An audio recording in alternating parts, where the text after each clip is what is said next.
A cross-border derby awaits after a routine 3-0 victory in the FA Cup today over Yeovil Town. Obviously today we're back with another match review. This is one of the 21 videos in the 21 days. So if you haven't checked out yesterday's video, go and check out on the channel. It's a belter. We talk about the possible signing of Khan to Wrexham AFC for a record transfer fee. Before we get into today's match review, make sure to get down there and click the red subscribe button for all the best Wrexham AFC content on YouTube. This is the place to be. We've got loads of videos to come in December, so make sure to get down there and subscribe. We're on the road to 20k, so any of your support is massively appreciated. So yeah, Wrexham have defeated Yeovil Town in the second round of the FA Cup 3-0. A game where we were expected to win and a game where we aren't really shocked by the outcome of it and by the scoreline, but you know, it was a good game. I thought Yeovil Town, grew into the game. They had some spells in the game where they dominated possession and looked really good on the ball. But the first talking point we're going to be talking about is Aaron Hayden now. On the 16th minute, Aaron Hayden did come off injured. I don't actually know what triggered Aaron Hayden's injury. He passed the ball a couple of times, but I don't think there was anything major like a stretch for the ball or something. Like we see mostly these days, it can only be a kick of the ball that can really damage a player. And I think this is the case with Aaron Hayden. There was no risk in Aaron Hayden. We got him off straight away. James Jones came on and George Evans slotted back into the flat three in defence and played really well there. 16 minutes he was playing in that centre midfield role, and of course being required to drop back into that centre back role. He did really well. He looked solid. Okay, it was only against the National League South side, but he looked really solid. And we've seen him play at centre-back before in a Wrexham shirt, and he's looked really good. So it's good that we've got a player like George Evans who's versatile, who can play in centre midfield, who can drop back to centre-back and do a good job if needed. We're lucky that we've got a player that is versatile like George Evans. We were far from our best, and I think the first half we were a lot more dominant in possession. And of course we got the two goals, Andy Cannon and Ollie Palmer. Two goals you could say were maybe a stroke of luck. Ollie Palmer's, it was a rebound off the save from the keeper Joe Day, and Andy Cannon's, I don't know what happened. It maybe have been the slippy conditions. It just completely went under Joe Day's hands. But Andy Cannon, what a bit of form he's on at the minute. Really good form. I think I made like 3 goals in 3 games. Playing really well in that centre midfield role. Really impressing since coming back into the starting 11. And of course, Ollie Palmer took his goal well. Played a really big role in the game. And I think he played quite well. He put in a solid performance. And, second half, Yeovil Town really grew into the game. I think their message at half-time from the manager was, of course, chances could possibly be created. They've seen in the first half that they've had spells on the ball and in possession. And they've got to carry that through to the second half. And I think they did just that. They had spells on the ball, but unfortunately what lost in the game was, of course, the lack of chance creation. I don't think I could name you 2 chances they created in that game. The only real chance they had was from that free kick, which would have been probably the goal of the tournament. He caught that so cleanly and was very unlucky for it not to go in, but they looked good on the ball. They did some good passing combinations. They looked really secured, and they didn't change their game plan. Most teams that you expect in the National League South would of course come to a League 2 team, especially a team that's fighting for promotion. You'd expect them to sit back, but Yeovil Town did the opposite of what we expected today, and they have no reason to change the way they're playing. They're doing really well in the National League South, and I wouldn't say it's a breath of fresh air to see this happening, but it was quite good to see. It made the game a bit more competitive, and I'm happy that they actually gave it a good go, and like I said, you can see why they are top comfortably of the National League South. They've got some real good quality in that squad. They've kept a couple of players, and last season they were poor, but this season they're bouncing back. The key to today's game was obviously Wrexham were just better in front of goal, better going forward. You expect that when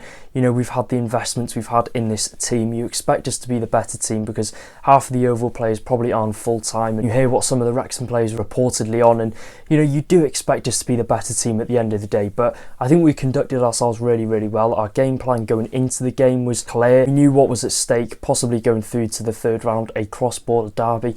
And, I think we had to be on our game, and we knew if we got that first goal, then of course we'd get that foothold on the ball, we'd be more comfortable on the ball, and we could be a bit more free with it because we knew that Yeovil possibly weren't as lethal in front of goal as some of the teams we have faced this season. That's totally understandable because, like I said, they're 2 leagues below us, but, we just did look comfortable from minute 1 to minute 90. Despite us having a couple of spells here and there where, there were a couple of stray passes, and Yeovil kept the ball for like 1 or 2 minutes, but apart from that, I think we were very, very comfortable in today's game, and like I said, we looked better going forward. We were the better team in the final third and in front of goal. 23 touches in the opposition box opposed to Yeovil's 15 shots. Of course, I think there was 8 on target in the end, so we created plenty of chances, plenty of shots on goal, and of course we got those 3 goals to win us the game. It wasn't only the attack that won us the game, of course, our defence very, very stable, very good as well. Tom O'Connor as well, game by game he is growing very, very well into that left centre back role, and I genuinely do think he is going to give the other defenders a run for their money. Of course, we've seen Will Boyle, he's struggling to get in the team despite being a left centre back, despite being probably brought in as our main starting left centre back, because that's what we were craving in the summer, a left-footed centre back, and he's being forced out of the team by Tom O'Connor because he's consistently putting good performances in the starting 11 whenever he does play. Like I said, he's adapting game by game, he's getting better and better, and I think it's really good to see. It's really, really good to see, because now we've got George Evans. It would be hard for Tom O'Connor to come into that team, cement himself as a starter every single week, and I'm glad that, you know, he's really adapting to that left centre back role, because if he wasn't, I think he'd be probably sitting on the bench every week, because that's no disrespect to Tom O'Connor, but George Evans is incredible in what he does, and I think he's undroppable at times in a Wrexham shirt. And you know, Tom O'Connor as well, he's adapted to life really, really well at the back. I did say Wrexham were comfortable from minute 1 to minute 90, but across the spell of the game, there was no team that dominated possession and, you know, had their fair share of the ball, and the possession stats showed that. I think it was 50-50 at the end of the game. Yeovil looked really, really good in possession. As I've touched on, you can see why they're top of the National League South. Manager Mark Cooper's got something really special going at Yeovil Town. Of course, he's brought the belief back into Yeovil. I think they've broken the record attendance for the National League South. You know, they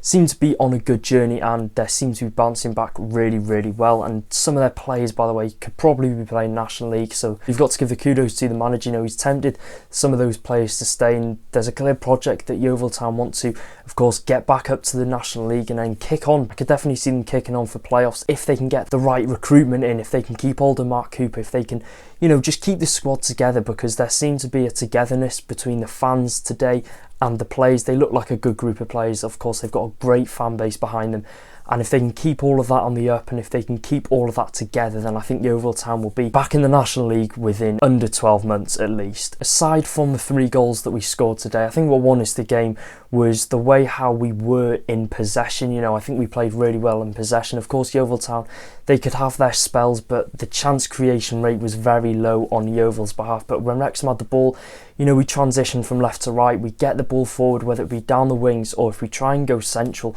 you know, we created a hell of a lot more chances than Yeovil Town today. And of course, that's what won us the game. You know, we were more effective in front of goal. We were more effective when we had the ball in the final third. Of course, you can give the credit to the attackers and the strikers in that game, but Wrexham's defence as well didn't give the Yeovil Town attackers a sniff. Really, really good. And of course, Mark Howard in goal as well did some really good saves in that game. Looked comfortable, took his chance really well in the starting 11, because it's looking likely that he will be starting against Forest Green Rovers on Saturday because of Arthur Okonkwo's injury. And of course, the whole back 5 played equally as well. And yeah, on the goals as well, I think the first goal, like I said, very, very jammy. You can check the highlights out, I'm sure they'll be on YouTube, but Ollie Palmer followed in from that Joe Day save. Natural instinct, of course, to get up and finish it. He was a lot quicker than the Yeovil Town defenders to react to the ball, and of course, he poked it in the net. Andy Cannon, I don't know really what happened with the goalkeeper. I think, you know, on a normal day, he might have saved it, but the conditions today out there were really, really poor. It was raining from minute 1 to minute 90. I think the conditions definitely helped with that goal, but you know, you expect him to be doing better. The third one, a defensive mistake. I think he slipped on the surface as well,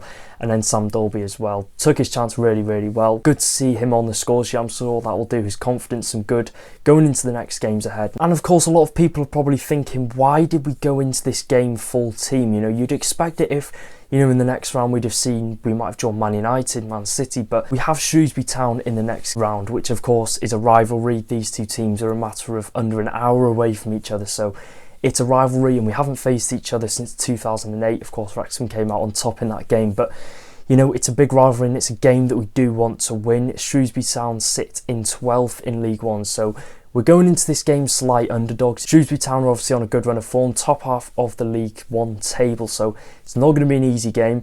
They've got a good set of fans behind them. Of course, they've got quality in their squad, which is clear with them being in the top end of League One. And of course, it's a derby. Anything can happen in a derby. We want to make sure that we get through And if we'd have rested some of our key players in today's game, you know, it could have been a different story. You do not want to take that risk. Another factor is we've got Burton Albion in the EFL Trophy on Tuesday, so it's looking likely that most of our key players will be rested for that, and they might get a day off in the week to recover. And of course we've got Forest Green on Saturday, so of course I'm assuming we're not going to risk our key players on Tuesday, so we could probably afford to be playing them today. Okay, they've only got a 6-day turnover until our next away trip to Gloucestershire, but it was understandable going a full strength team, and have no questions about why he played a full team and obviously kept the key players on until the end of the match. But you know, overall it was a good performance and it didn't really do us any harm apart from the Aaron Hayden injury, which is quite annoying. The next round we face Shrewsbury Town, less than an hour down the road from us, away from home as well, which is going to be even harder. If it was at home I'd have fancied us any day of the week, but it's at Shrewsbury Town. We haven't played them in nearly 15-16 years, so it's going to be a crunch match. It's going to be one that is most likely going to be televised, and if I can get tickets for that, even better. It's going to be a cracker. 6th of January, you know, one of the first games of 2024. It's going to be a belter, so make sure you're free on the 6th of January because it's going to be an incredible game. And yeah, let me know your thoughts in the comment section down below on today's game. Who would you say your man of the match was? And for me, it was George Evans. And yeah, let me know your match rating out of 5. And of course, subscribe, do all that good stuff, and I'll see you in another video. Up the town. Take care, guys.